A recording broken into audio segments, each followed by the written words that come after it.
محمود صاحب، آپ پی ٹی آئی اور بانی پی ٹی آئی عمران خان کے بہت کلوز رہے، بلکہ رکن قومی اسمبلی بھی رہے.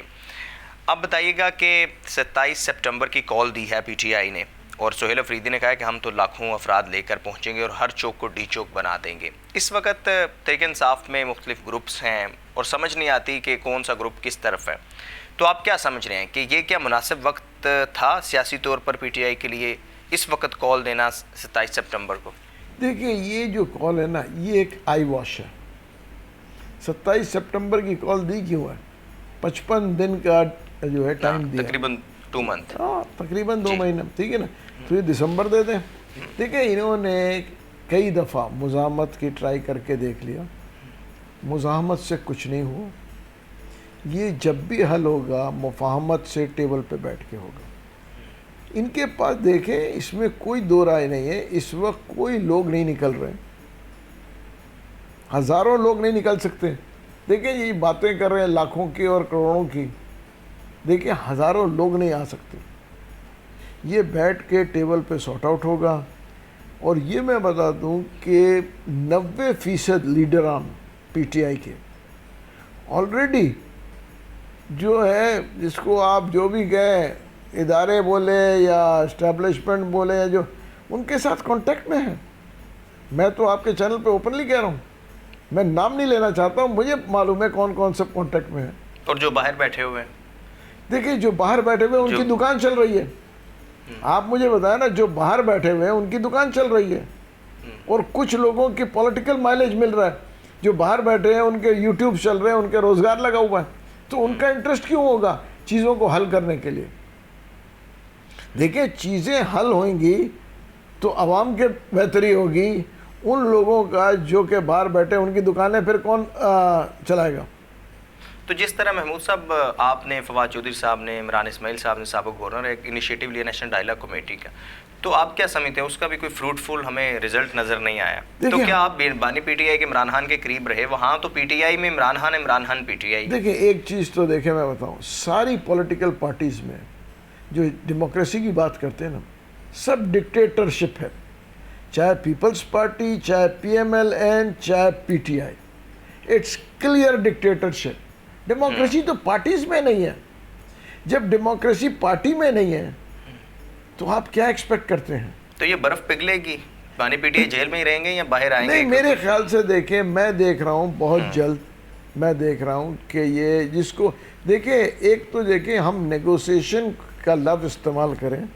یہ بدقسمتی سے یہ ٹیبو والا لفظ جو ہم ڈیل استعمال کرتے ہیں نا، وہ چیزوں کو پرووک کرتا ہے. دیکھیں، نیگوشیشن ہوتی ہے کہ انہوں نے کہا جی یہ صحیح نہیں ہے، یہ چیزیں ہیں، نیگوشیٹ کر کے اور چیزیں بہتری کی طرف آئیں، ان کو بھی کچھ ریلیف ملے اور ملک کے لیے بھی بہتر ہو اور عوام کے لیے بھی بہتر ہو. اور علیمہ خان کے جو تحفظات ہیں اسے آپ کیا سمجھتے ہیں؟ ان کی ذاتی رائے ہے یا وہ پارٹی کی پالیسی ہے یا حکمت عملی ہے؟ دیکھیں، ایک چیز یہ ہے نا کہ جیسے میں نے کہا نا، علیمہ باجی جو ہے وہ ایک اپنے بھائی کے لیے کر رہی ہیں. ادھر بھی دیکھیں، اس وقت ان کو بھی ایکسیپٹیبل نہیں ہے نا، وہاں پہ بھی رفٹ ہے، ڈفرینسز بہت زیادہ ہیں. دیکھیں، اب یہ دیکھنا ہے کہ میرے انفارمیشن کے حساب سے جو بیگم صاحبہ ہیں وہ پہلے باہر آئیں گی، بشرا بی بی. اب جب بشرا بی بی باہر آ جائیں گی تو بہت ہی بڑا کلیش ہوگا between Bushra be be and Alima آپا. تو کب تک آئیں گے بشرا بی بی باہر؟ میرے خیال سے بہت جلد جو ہے بشرا بی بی کو میں دیکھ رہا ہوں باہر. کہیں ہو رہی ہے بات چیت؟ جی، بات چیت ہو رہی ہے. پہلے بھی دیکھیں بات چیت ہوئی ہے، اس میں کوئی دو رائے نہیں ہے. اور تقریباً چیزیں وہ باہر بھی آئی تھیں، مگر پھر جو ہے کچھ چیزیں ایشوز ہو گئے. تو پہلے بشرا بی بی باہر آئیں گی، پھر ان کے پیچھے پیچھے بانی پی ٹی آئی باہر آئیں گی؟ جی بالکل، پہلے بشرا بی بی باہر آئیں گی، پھر بانی پی ٹی آئی کو ریلیف ملے گا. ریلیف مینز کہ وہ وہاں سے بنی گالا جائیں گے؟ دیکھیں، ہو سکتا ہے بنی گالا چلے جائیں، اور مطلب ان کے صحت کے حساب سے دیکھیں نا، ریلیف پہلے ہوگا. ریلیز کے لیے تو قانون کا تھرو جانا پڑے گا نا. دیکھیں، ریلیز نہ بانی پی ٹی آئی چاہیں گے کہ سٹروک آف دی قلم میں ہو، اور نہ حکومت چاہے گی. دیکھیں، جتنے بھی جب بھی ریلیف ہوا ہے، نواز شریف صاحب جب باہر گئے تھے وہ بھی ریلیف تھا نا، سٹروک آف دی پین میں نہیں گئے تھے. تو یہ جو ملاقاتوں پر پابندی ہے بانی پی ٹی آئی سے فیملی کی، آپ کیا سمجھتے ہیں بڑی رکاوٹ کون ہے؟ حکومت ہے، کون نہیں چاہتا کہ ملاقاتیں نہ؟ دیکھیں اس میں کچھ تو میں کہوں گا، دیکھیں بہت سارے لوگ کہتے ہیں کہ جی اگر میں کہوں گا کہ بانی سے یا تو حکومت نہیں چاہتی یا جو ہے پی ٹی آئی کے کچھ لوگ بھی نہیں چاہتے، اس کی وجہ کہ اگر بانی سے ملاقات ہو جاتی ہے اور وہ انسٹرکشن دیں گے تو میں آپ کو دعوے سے بتاؤں کے پی کی گورنمنٹ جا چکی تھی۔ اگر بانی سے ملاقاتیں کھلی ہوتی تو کے پی کے اس وقت جو حکومت ہے یہ پیک اپ ہوتی اور نیا کوئی چیف منسٹر آتا، اس میں کوئی دو رائے نہیں ہے، کیونکہ وہاں پہ نظر آ رہا ہے نا عوام کو کہ وہاں پہ کیا کرپشن کا حالت ہے، تو وہ اس لیے ملاقات نہیں ہونے دیتے۔ تو بانی پی ٹی آئی آج یا پی ٹی آئی جس نہج پر پہنچی، آپ چونکہ قریب رہے بہت، تو اس کا ذمہ دار آپ کس کو سمجھتے ہیں؟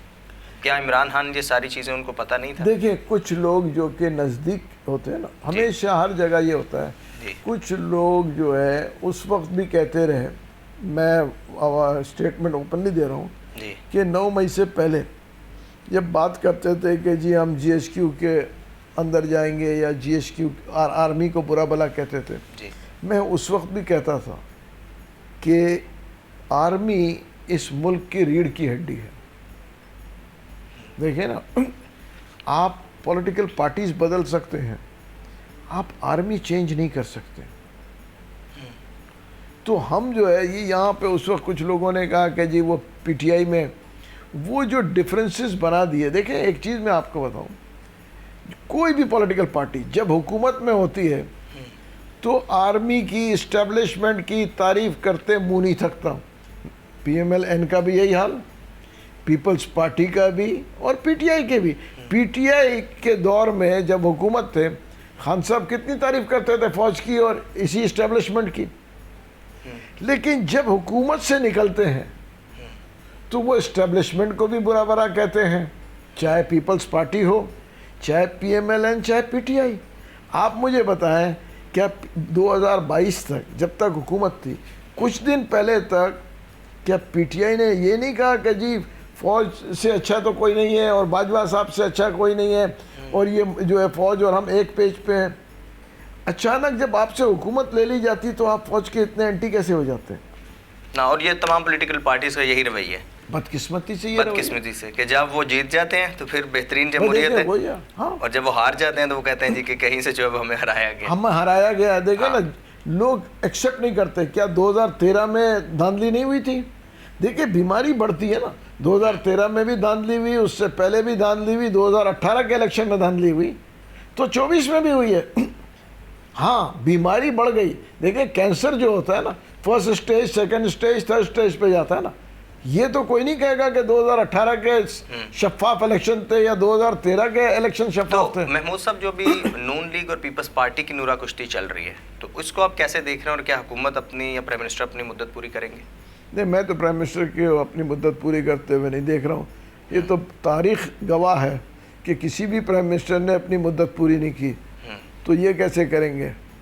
ایک آپ سے میرا لاسٹ کویشچن ہے، اور چونکہ آپ آٹا، چاول، گھی بڑا گروپ ہے آپ کا، اور یہ وہ اشیاء ہیں جو ہر پاکستانی استعمال کرتا ہے، وہ آٹا بھی استعمال کرتا ہے، چاول بھی، گھی بھی، لیکن ہم جب پالیسیز کو دیکھتے ہیں، اور ہمیشہ سے جب سے ہم تو پیدا ہوئے یہی سن رہے ہیں کہ کبھی ایکسپورٹ کی اجازت دے دی، کبھی امپورٹ کی اجازت دے دی، اور اس کا ملبہ جو ہے وہ آ کے قوم کے اوپر گرتا ہے۔ تو یہ جو ویٹ پالیسی ہے بالخصوص، اور آج کل ٹرانسپورٹر کی اسٹرائک بھی چل رہی ہے، تو آپ کیا سمجھتے ہیں کہ حکومت جو ہے، آپ بھی جب حکومت میں رہے، پی ٹی آئی کی جب حکومت تھی اور موجودہ حکومت بھی، تو کیوں نہیں ریلیف دینے کے حوالے سے پبلک کو ایسی پالیسی بنائی جاتی؟ دیکھیے جیسے میں نے کہا نا کہ جو بھی پولیٹیکل پارٹیز آتی ہیں نا پاور میں، جی، ان کا پبلک میں انٹرسٹ نہیں ہے، یہ بدقسمتی ہے، یہی تو میں کہہ رہا ہوں آپ سے۔ دیکھیں ویٹ پالیسی، ابھی دیکھیں پہلے تو یہ کہتے تھے سندھ میں چوہے کھا گئے، اب تو پنجاب میں بھی چوہے کھا گئے نا، گندم جی، مسنگ ہے۔ آپ مجھے بتائیں اس میں اربوں روپے کا سکینڈلز ہیں۔ گندم کی قیمت دیکھیں، میں آپ کو اس سے اچھا ان بڑے لوگوں کے لیے بلیک منی پارک ہوتا ہے گندم میں، یہ میں ایک اور چینل پہ بھی کہہ چکا ہوں۔ اس کی وجہ یہ ہے کہ ابھی انہوں نے کہا کہ جی ہم نے 1.5 لاکھ ٹن 2 لاکھ ٹن برآمد کیا لوگوں سے۔ آپ کو پتہ ہے 1 لاکھ ٹن کی کتنی مالیت کا ہوتا ہے؟ وہ کتنی ہوتی؟ میرے خیال سے کوئی 1 منٹ میں آپ کو بتا، 1 لاکھ ٹن کی مالیت ہوگی